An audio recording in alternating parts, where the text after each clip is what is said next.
শীতের সকালে গ্রীষ্মপুর গ্রাম কুয়াশায় ঢাকা। রাজু তার কুঁড়ে ঘরে মার সাথে থাকে। মা বলে, রাজু, আজ কি তোমার পেটে কিছু ঢোকেছে? তোমার মুখ দেখে মনে হচ্ছে তুমি রাত্রি থেকে ক্ষুধার্ত ছিলে।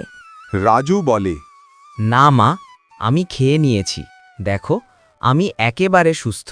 মা বলে, হায় রাজু, তোর চোখে কি কিছু লুকানো আছে?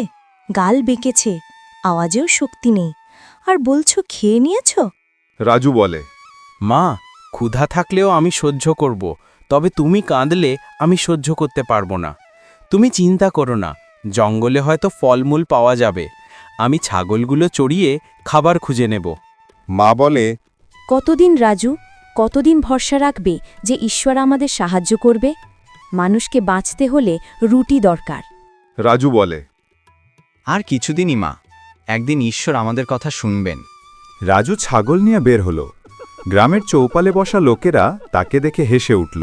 গ্রামবাসীরা, দেখো, রাজু ছাগল নিয়ে যাচ্ছে। আজও হয়তো খালি পেটে যাবে। অমায়িক গরিবের থালায় কখন রুটি থাকে? রাজু চুপচাপ চলে যায় আর মনে মনে বলে, হায়, সবসময় আমার টানে আঘাত লাগে, কিন্তু আমি কিছু বলি না। জঙ্গলে পৌঁছে রাজু ছাগলগুলো ছেড়ে বসল। হঠাৎ ঝোপঝাড় থেকে শব্দ এলো। রাজু বলে, কি আছে ওখানে? পরে একটি নীলকণ্ঠ পাখি আহত অবস্থায় মাটিতে এসে পড়ে।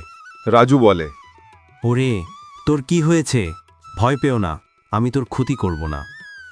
রাজু পাখিটিকে আলিঙ্গন করল। মা, বাড়িতে রাজুকে স্মরণ করিয়ে। মা বলে, এটি পবিত্র পাখি, ভালোভাবে দেখভাল কর।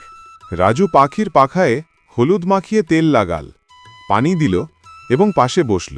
রাজু মনের ভেতর বলে, তুই যেন ভালো থাকিস, মা চিন্তা করো না। নীলকণ্ঠ পাখি বলে, রাজু, তোর সেবা আমাকে স্পর্শ করেছে। আজ আমি তোর জন্য একটি আশীর্বাদ দিচ্ছি। এই লাঠি নাও। রাজু বলে, আমি প্রতিজ্ঞা করি নীলকণ্ঠ ভাই, শুধু এই লাঠিটা ভালো কাজে ব্যবহার করব।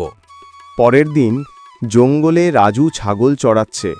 হঠাৎ একটি বড় বাঘ আক্রমণ করতে চাইল।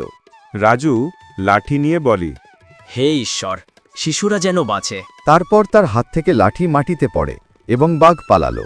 তারপর রাজু সোজা বাড়িতে এলো আর এসে তার মাকে সবগুলা কথা বলল। গ্রামে রাজুর লাঠি নিয়ে কথাবার্তা ছড়ালো।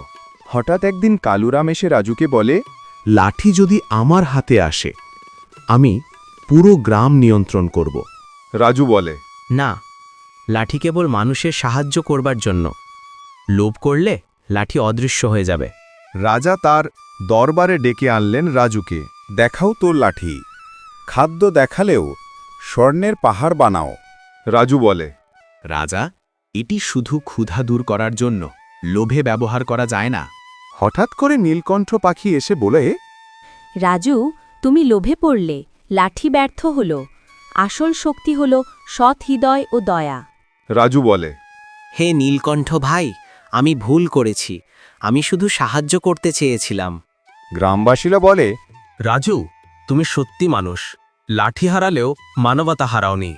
রাজু হাসি দিয়ে বলে, হা হা, শ্রম আর মানবতা সবচেয়ে বড় শক্তি।